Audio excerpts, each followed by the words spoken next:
இன்றைக்கி லேனோபிடியோட வீடியோவில் என்ன பார்க்க போகிறோம் அப்படின்னு பார்த்தீங்கன்னா, இப்போது இந்தியாவில் கான்ட்ரவர்சியாக போயிட்டு இருக்க இந்த INX மீடியா கேஸை பற்றி இந்த வீடியோவில் நம்ம பார்க்க போகிறோம். இந்த INX மீடியா கேஸில் P. சிதம்பரத்துக்கு என்ன தொடர்பு, அவர் மேலே எவ்வளோ ப்ரெஷர் வந்திருக்கு அப்படின்னு சொல்லிட்டு தான் இந்த வீடியோவில் பார்க்க போகிறோம். சரி, ஃபர்ஸ்ட் ஆஃப் ஆல் இந்த INX மீடியா கேஸ் அப்படின்னா என்னென்னு பார்த்துடலாம். இந்த INX மீடியா கேஸ் வந்து பீட்டர் முகர்ஜி அண்ட் இந்திராணி முகர்ஜி, அதாவது ஹஸ்பண்ட் அண்ட் ஒய்ஃப், இவங்களுக்கு சொந்தமான ஒரு நிறுவனம். இந்த நிறுவனம் வந்து 302 கோடி முதலீட்டு பெற்றுச்சு. இந்தியாவில் வந்து 302 கோடி 2007ஆம் ஆண்டு முதலீட்டு பெற்றுச்சு. ஸோ அந்த டைமில் நம்ம இந்தியாவுக்கு நிதியமைச்சர் இருந்தவர் தான் இந்த P. சிதம்பரம். ஸோ இந்த முதலீட்டு தொகையை வந்து பார்த்திங்கன்னா வெளிநாட்டு முதலீட்டு மேம்பாட்டு வாரியம், அதாவது FIPB, அவங்க அனுமதித்த அளவை விட கொஞ்சம் அதிகமாக இருந்துச்சு. அண்ட் அதில் முறைகேடு நடந்திருக்கும் அப்படின்னு சொல்லிட்டு CBI வந்து 2017ஆம் ஆண்டு ஒரு கேஸை ஃபைல் பண்ணுது. இந்த INX மீடியா நிறுவனம் வந்து நேரடியாகவோ மறைமுகமாகவோ கார்த்தி சிதம்பரம், அதாவது P. சிதம்பரத்தோட பையன் கட்டுப்பாட்டில் வச்சுருக்கிறத சொல்லி இன்னொரு குற்றச்சாட்டும் அவங்க மேலே வருது. அதாவது அவங்களோட தலையினால தான் இந்த அனுமதி கிடச்சிச்சு, அதனால சொல்லி இன்னொரு குற்றச்சாட்டும் அவங்க மேலே வருது. ஸோ அதை அடுத்து 2018ஆம் ஆண்டு என்ஃபோர்ஸ்மெண்ட் டிபார்ட்மெண்ட், அதாவது அமலாக்கத்துறை வந்து இவங்க மேலே பண மோசடி வழக்கையும் பதிவு செய்யுது. 2017ஆம் ஆண்டில் கார்த்தி சிதம்பரத்துக்கு எதிராக CBI தரப்பில் லுக் அவுட் நோட்டீஸ் ஒன்று கொடுக்குறாங்க. அதே ஆண்டில் உச்சநீதிமன்றமும் அவர் வந்து CBI முன்னாடி ஆஜராகணும்னு சொல்லிட்டு ஒரு ஃபைல் ஒன்று கொடுக்குறாங்க. ஸோ இது ரெண்டுமே அவர் செய்யலை. லுக் அவுட் நோட்டீஸ் அப்படின்னா என்னென்னு பார்த்தீங்கன்னா, அவரால் வெளிநாட்டுக்கு செல்ல முடியாத ஒரு நிலைமை, அதாவது இந்தியாவுக்குள்ளேயே முடக்கப்படுவார். ஏன் அதை கொடுத்தாங்க அப்படின்னு பார்த்தீங்கன்னா, வெளிநாட்டுக்கு சென்றுட்டாருன்னா அங்கே இருக்கிற பேங்க் அக்கௌண்ட்ஸ் அண்ட் எவிடன்ஸ் எல்லாம் இவர் அழிச்சிருவார். அதனால் இவர் வெளிநாட்டுக்கு விடக்கூடாது அப்படின்னு சொல்லிட்டு இந்த முடிவை CBI எடுத்தாங்க. ஸோ அதையும் தாண்டி 2018ஆம் ஆண்டு இவங்க வந்து, அதாவது கார்த்தி சிதம்பரம் வந்து வெளிநாட்டுக்கு செல்ல முயற்சிக்கும் போது பிப்ரவரி மாதம் சென்னை ஏர்போர்ட்டில் வச்சு அரெஸ்ட் செய்யப்பட்டார். அரெஸ்ட் செய்யப்பட்டு இவர் வந்து 23 நாள் சிறையில் இருந்தார். அந்த டைமில் CBIயும் என்ஃபோர்ஸ்மெண்ட் டிபார்ட்மெண்ட்டும் சேர்ந்து இவரோட இந்தியா, ஸ்பெயின் அண்ட் பிரேசில் இந்த 3 கண்ட்ரீஸ்லேயும் இருக்க இவரோட சொத்துக்களை வந்து இவங்க ஃப்ரீஸ் செஞ்சுட்டாங்க, அதை முடக்கிட்டாங்க.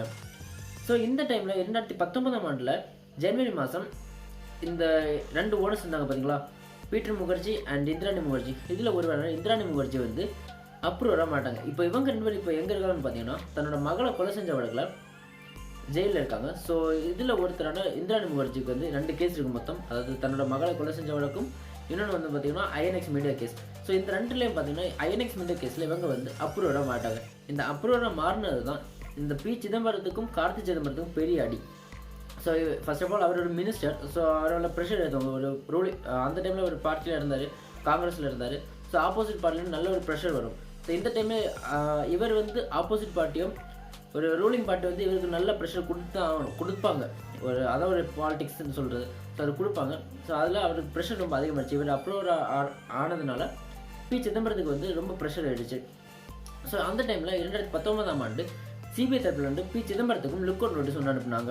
அதாவது அவரும் உச்சநீதிமன்றத்தில் ஆர்டர் வந்ததுபடி இவரும் CBI முன்னாடி ஆஜராகணும் அப்படின்னு சொல்லிட்டு இவர் ஃபாலோ பண்ணல. இவர் வந்து அதை மேல்முறையீடு செஞ்சு முன்ஜாமீனுக்கு அப்ளை பண்ணார். அதாவது டெல்லி ஹைகோர்ட்டில் ஆன்டிசிப்டரி பெயில் ஒன்று அப்ளை பண்ணார். பட் அந்த டெல்லி ஹைகோர்ட் என்ன பண்ணுச்சுன்னா, இதை வந்து வெள்ளிக்கிழமை, அதாவது 23/8/2019 அன்று தீர்ப்பு கொடுக்குறதா டெல்லி ஹைகோர்ட் வந்து உத்தரவிட்டுச்சு. ஸோ அந்த கேப்புக்குள்ளே இவர் அரெஸ்ட் பண்ணாதான் உண்டுன்னு சொல்லிட்டு CBIயும் என்ஃபோர்ஸ்மெண்ட் டிபார்ட்மெண்ட்டும் ரொம்ப தீவிரமாக இருந்தாங்க. பட் இவரை கண்டுபிடிக்க முடியல. கடைசியில் இவரோட வீட்டு காம்பவுண்ட் சொல்களை இவர் இந்த ஏறி குதிச்சு உள்ளே போய் பார்த்தா இவர் உள்ளே இருந்திருக்காரு. அங்கே வச்சு இவரை, அதாவது P. சிதம்பரத்தை CBI டிபார்ட்மெண்ட் வந்து அரெஸ்ட் பண்ணி கொண்டு வந்தாங்க. ஸோ அதுக்கு அடுத்த நாள், அதாவது 22/8/2019 அன்று கோர்ட்டில் பெயில் கொடுத்து, அதாவது CBI தரப்புலேருந்து ஒரு மனு கொடுத்து அவரை விசாரணைக்கு எடுத்து செல்லணும்னு சொல்லிட்டு ஒரு மனு கொடுத்தாங்க. அதையும் டெல்லி ஹைகோர்ட் வந்து ஒத்துக்கிட்டுச்சு. ஸோ அதையும் தாண்டி இவர் வந்து உச்சநீதிமன்றத்தையும் நாடினார். அதாவது அரெஸ்ட் ஆகிறதுக்கு முன்னாடி உச்சநீதிமன்றத்தையும் இவர் நாடினார். ஸோ அவங்க வந்து இவரோட ரிசல்ட் வந்து வெள்ளிக்கிழமை சொல்கிறதா சொல்லியிருந்தாங்க. அதாவது ஆன்டிசிப்டரி பெயிலுக்கான ரிசல்ட்டை வந்து வெள்ளிக்கிழமை சொல்கிறதா சொல்லியிருந்தாங்க. ஸோ அதை நம்பி தான் இவர் வந்து இப்போது உள்ளே போனார். அண்ட் இன்றைக்கி வந்து வெள்ளிக்கிழமை இவரோட ஆன்டிசிப்டரி பெயிலுக்கான ரிசல்ட் வந்துச்சு. அதாவது அவருக்கு முன்ஜாமீன் கிடச்சிடுச்சு. இவர் வெளியே வந்த உடனே இவர் ஃபஸ்ட்டு செஞ்ச வேலை என்னன்னு பார்த்தீங்கன்னா, இந்த கேஸை வந்து INX மீடியா கேஸ் வழக்கை வந்து மேல்முறையீடு செஞ்சு மறுபடியும் உச்சநீதிமன்றத்தை நாடினார். ஸோ அந்த முன்ஜாமீன் வழக்கு நடக்கும்போது, முன்ஜாமீனுக்கான மனு கோரிக்கை நடக்கும்போது CBI தரப்பில் இருந்த வக்கீலும் இவரோட தரப்பில் இருந்த வக்கீலும் ஒரு பெரிய வாக்குவாதம் நடந்தது. ஸோ அந்த வாதத்தில் இவர் ஜெயிச்சனால மட்டுமே இவருக்கு முன்ஜாமீன் கிடச்சிச்சு. ஸோ அதே மாதிரி இந்த மேல்முறையீட்டு வழக்கிலையும் அவர் வந்து அவரோட வாதம் சரியாகவும் நேர்த்தியாகவும் இருந்துச்சு அப்படின்னா இவர் வந்து மொத்தமாகவே இந்த கேஸ் 2 வழியாக வந்துடுவார்.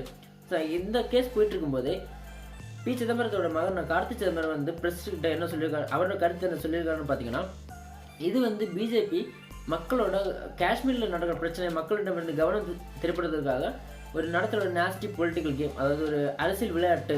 ஸோ இது வந்து யாரும் நம்ப வேண்டாம், நாங்கள் வந்து இதில் மொத்தமாக கிடையாது, நாங்கள் வந்து நிரபராதிகள் தான் அப்படின்னு சொல்லிட்டு கார்த்தி சிதம்பரம் தன்னோட கருத்துக்களை வெளிவைக்கிறாரு.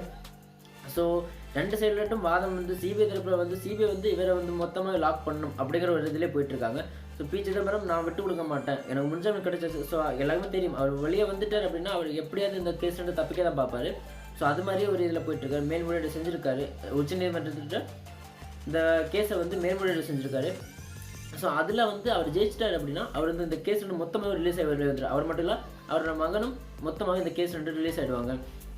ஸோ பார்க்கலாம் இதோட ரிசல்ட் வந்து எப்போ அப்படின்னு பார்த்தீங்கன்னா, இந்த வருகிற திங்கட்கிழமை வந்து இதோட ரிசல்ட் கொடுக்குறதா உச்சநீதிமன்றம் அறிவிச்சிருக்கு. அதாவது இன்றைக்கி வந்து இவர் மேல்முறையீட்டுக்கு அப்ளை பண்ண உடனே உச்சநீதிமன்றம் தரப்பில் வந்த தீர்ப்பு வந்து இந்த ரிசல்ட் வந்து திங்கட்கிழமை வந்து கிடைக்கும் அப்படின்னு சொல்லிட்டு அவங்க சொல்லியிருந்தாங்க. அதாவது பார்த்தீங்கன்னா 26/8/2019 அன்று இதோட தீர்ப்பு வந்து வழங்கப்படும் அப்படின்னு சொல்லிட்டு உச்சநீதிமன்றம் தரப்பில் இன்னைக்கு அதோட நோட்டீஸ் வந்துச்சு. ஸோ பார்க்கலாம் ஃப்ரெண்ட்ஸ், இதை வந்து உங்கள்கிட்ட பதிவு செய்யணும்னு நினச்சேன், உங்கள்கிட்ட ஷேர் பண்ணணும். இப்போ வந்து இந்தியாவில் கொஞ்சம் கான்ட்ரவர்சியாக போயிட்டு நியூஸ்னு பார்த்தீங்கன்னா இதுதான் போயிட்டுருக்கு. ஸோ இது வந்து உங்களுக்கு தெரிஞ்சிடும், இந்த INX மீடியா கேஸ் அப்படின்னா என்ன, பி. சிதம்பரம் இவர் நிதியமைச்சர் இருந்தவர், இவருக்கு என்ன இதில் இன்வால்மெண்ட் அப்படின்னு சொல்லிட்டு உங்களுக்கு தெரிஞ்சிடும்னு சொல்லிட்டு தான் இந்த இதை ஃபைல் பண்ணேன், இந்த இதை உங்கள்கிட்ட பதிவு பண்ணேன். ஸோ முடிஞ்ச வரைக்கும் ஷேர் பண்ணுங்கள் ஃப்ரெண்ட்ஸ். அண்ட் லெவன் மீடியா சேனலுக்கு லைக் பண்ணுங்கள், ஷேர் பண்ணுங்கள், அண்ட் சேனலை சப்ஸ்கிரைப் பண்ணுங்கள். Thank you friends.